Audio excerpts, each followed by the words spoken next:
Are you in Howard County? This is your August 2026 market update. Hi there, it is Grant, Weston, and Jim Bim here with Winning Edge Real Estate. So Grant, what's happening in Howard County? Thanks for the intro, Dad. So right now, Howard County is seeing one of the most significant inventory shortages year over year from July 2026 compared to July of 2025. So active homes have actually declined more than 33%, going from 702 homes to only 468 homes. So a lot less to pick from, but we're also seeing some more homes sit on the market just because they're mispriced. Yep.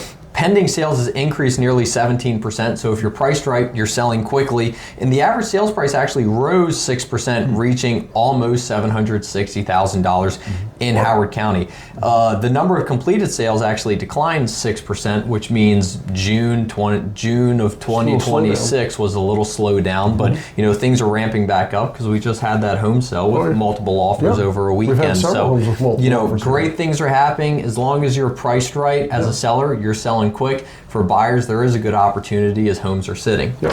Fantastic. So Grant, who's the big winner this month in Howard County? Great question. So right now, Elkridge 21075 is a winner with a 14% increase in pending sales, which is actually the highest increase by all the counties that we serve. So which is a great news. And then for the luxury market, it's actually Ellicott City 21042, which won also the previous month with a 10% increase. So great news.